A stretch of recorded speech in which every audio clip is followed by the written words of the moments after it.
Hey guys, welcome back to Anime Gossips. This is my recap for the anime that time I got reincarnated as a slime. The story begins with our guy named Satoru Mikami. He is just an average 37-year-old office worker. He lives a totally normal, uneventful life. He graduates from college, gets a good job at a major general contracting firm. Fortunately, he works his way up the ladder and starts making decent money. A perfectly content 37-year-old man. But one thing is missing in his perfect life, which is that he has no girlfriend. I mean, unless you count his right hand, but that's more of a work relationship. He's single, no kids, no exciting hobbies, just a guy in a suit. In fact, he hasn't had a girlfriend in all his 37 years. However, he's not bothered by it at all, so our guy is still a virgin at 37. At this point, he's not a virgin by choice. He's a virgin by achievement. He is walking down the street when suddenly his junior from work, named Tamara, calls him senpai. Satoru apologizes for being a bit late and asks Tamara what he wants to discuss with him. Tamara's girlfriend introduces herself as Miho. She mentions she's been seeing him around a lot, but this is their first time talking. Satoru begins to tease Miho, and that gets her nervous. Tamara tells her to relax and asks Satoru to go easy on her. Satoru wonders if Tamara came with his girlfriend for marriage advice, but I think he isn't the best guy for that, as he's been single for 37 years. Tamara suggests they talk while they eat his favorite meal. As the three walk, Satoru thinks he should offer them his congratulations. Just then, there is a loud noise. Out of nowhere, some guy with a knife comes charging at them, and everyone watches him gets afraid. Tamara tries to cover his girlfriend while the guy rushes toward their direction non-stop. Before Satoru can even think, his body moves, and he pushes Tamara away, and that's when he feels it. The cold, sharp pain of a knife wound in his stomach. The guy throws the knife away and runs off, leaving everyone in shock. Then Satoru gets down on the ground. The pain is unbearable, but something weird is happening to him. A robotic voice echoes in his head. Because if you're going to die, why not do it with a tech upgrade? Everything Satoru says is activated even when he doesn't mean it. So now he's basically a human Alexa, but with worse timing. But he is still in a dying condition. The voice keeps talking, acquiring skills for Satoru. Meanwhile, Satoru's vision gets blurry. Tamara panics and calls the ambulance to come quickly. He's like, "Hello 911. My friend's turning into a robot while leaking human tomato juice." The robotic voice keeps acquiring skills for him while he is in the pool of human tomato juice. It even creates a body for him that doesn't need human tomato juice, with heat and cold resistance. Satoru makes his last request to Tamara to take his hard drive out of his computer at home and put it in the bath, making sure it's completely wiped. The robotic voice tries to process that request too, but it can't due to insufficient information, so it creates a skill called electric current resistance. Tamara weeps, saying all he wanted to do was show off his girlfriend to him. Well, Tamara just wanted to flex, but our guy is turning into RoboCop. Satoru asks him not to worry and tells him to make sure Miho is happy and to take care of his computer. Funny enough, our guy is dying as a virgin. He promised himself he will be more aggressive if he is reborn, screwing every girl he sees. With that, the robotic voice activates his predator skill. Satoru thinks in stories. If a guy who's still a virgin at 30 becomes a magician, then, given how close he is to 40, he'd be a sage or even make it to the rank of great sage. Immediately, the robotic voice activates his sage skills and then transforms into the unique skill of a great sage. Satoru demands some quiet time as the robotic voice is irritating him. Before he can do anything, everything goes dark. After a while, when Satoru wakes up, he can't see anything. He doesn't even know where he is. He feels like someone just teased him about being a sage or a great sage. Just then, he remembers he was injured but still wants to maintain his cool. The only time he ever lost his cool was when he crapped his undies in grade school, a traumatic event that still haunts him more than the injured incident. However, even though he was wounded, he isn't in pain anywhere, he isn't cold, and his eyes won't open. Either he's healed miraculously, or this is the world's weirdest coma dream. He can't feel his hands and feet. He sure has a body. He can move and also has a sensation. Just then, he sees some rocks and realizes that he isn't in the hospital as expected. So he becomes more curious about where he is. He sees plants and wonders if his mouth is working, but it doesn't work. Suddenly, the plant dissolves and permeates throughout his body. He clearly knows something is weird. He remembers Tamara and Miho and wonders what happened to them, And if Tamura wiped his hard drive, he tries moving but bounces, feeling some kind of elasticity. His body exterior has completely changed from human to something unbelievable. Well, from office worker to whatever this is. The best career change of the century. A self-proclaimed hot man like Satoru now has turned into a slime. When he got wounded, he passed away and gets reincarnated into a slime.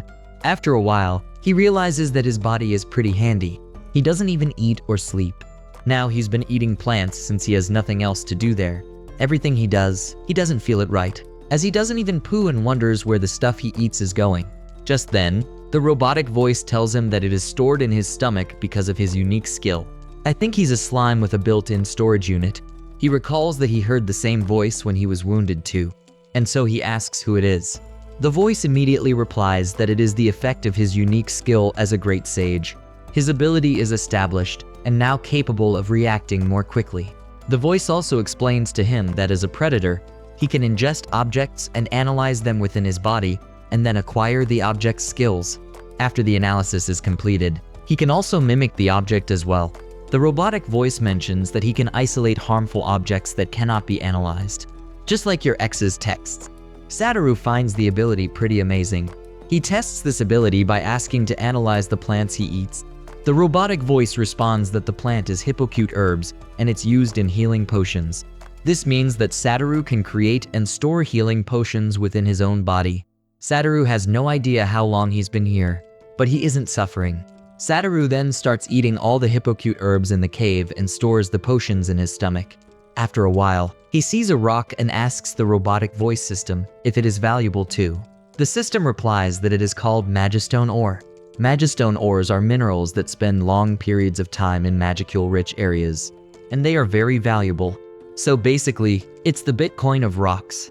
Hearing that, Satoru begins to gobble up all the Magistone ore in there, and there's a ton of it. While Satoru joyfully consumes the materials, he falls into the water. To his surprise, he sinks down in the water but doesn't feel like he is suffocating.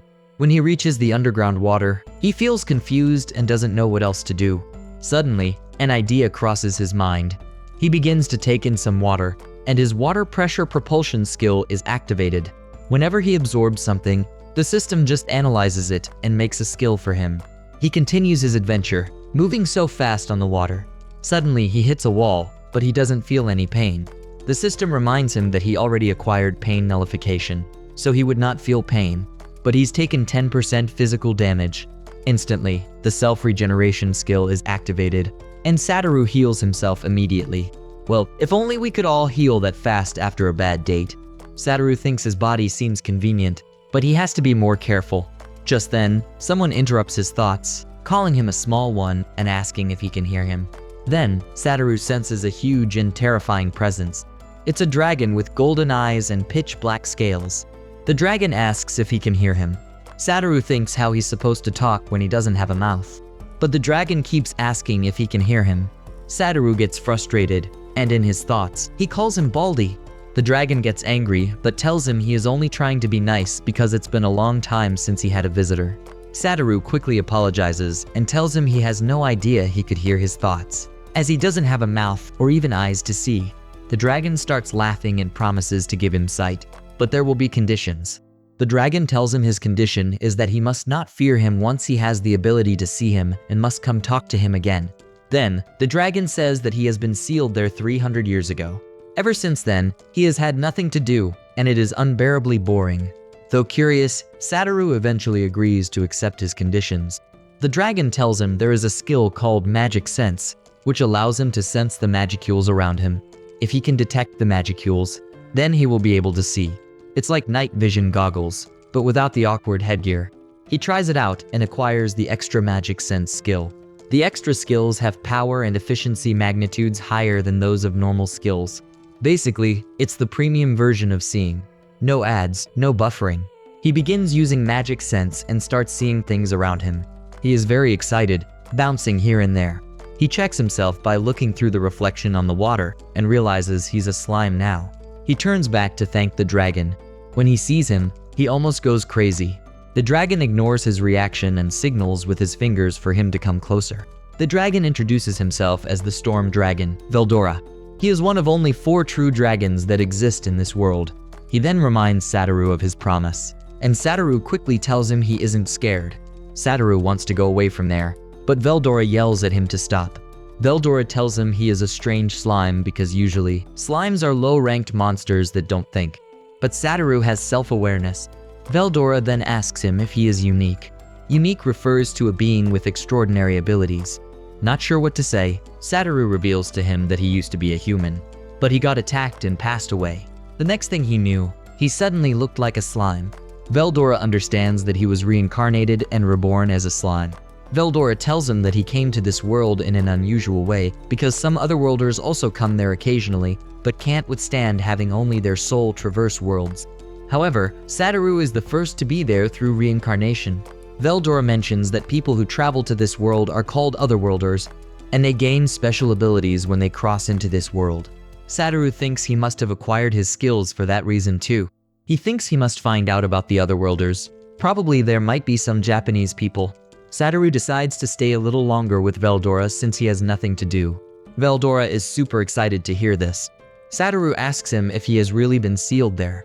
Veldora tells him that 300 years ago, he turned a town into ashes by mistake. So someone came looking to slay him. At first, he underestimates his opponent a bit, but he starts putting his full strength into the battle. Though he still loses the battle, his opponent is very powerful. She is someone known to humans as a hero blessed with divine protection. Satoru thinks it sounds like a video game. The human hero overpowers Veldora with her unique skill, Absolute Severance, and then she seals him using unlimited imprisonment. Unlimited imprisonment sounds like your last relationship. Back in the present, Veldora says the hero called herself a summon. Satoru asks if a summon is different from otherworlders. Veldora mentions it takes more than 30 mages to perform a ritual that lasts several days to bring one summon there from another world. Moreover, they are expected to serve as powerful weapons. Magic is used to carve a curse into the summoned soul to ensure that the summon can't defy the summoner. Veldora says he's been bored for a long time since he was sealed 300 years ago. Satoru then realizes that being alone without a girlfriend for 37 years is nothing compared to 300 years of Veldora's loneliness. Since they have something in common, Satoru says they should become friends. At first, Veldora refuses, but beneath his prideful tone, there is genuine excitement. For the first time in centuries, someone isn't afraid of him and wants to be his friend. He then accepts the proposal, and the two become friends from there. It's a little embarrassing for Satoru to talk about friendship at his age, but he doesn't have a choice. Satoru wonders if Tamura wiped out his hard drive, and he hopes Tamura didn't look at it first. I think if Tamura saw his browser history, he needs unlimited imprisonment to hide his shame. Meanwhile, Tamura throws Satoru's computer into the bathtub like he promised. And that's how you perform a digital exorcism. He then vows to Satoru that if he ever has a son, he will name his son after his name. And that's the end of the video. Please comment and let me know if you want a recap of the next episode of this anime. As always, if you liked what you saw, subscribe to the channel. I'll be uploading a lot of videos just like this one, and I'll see you in the next one. Till then, goodbye.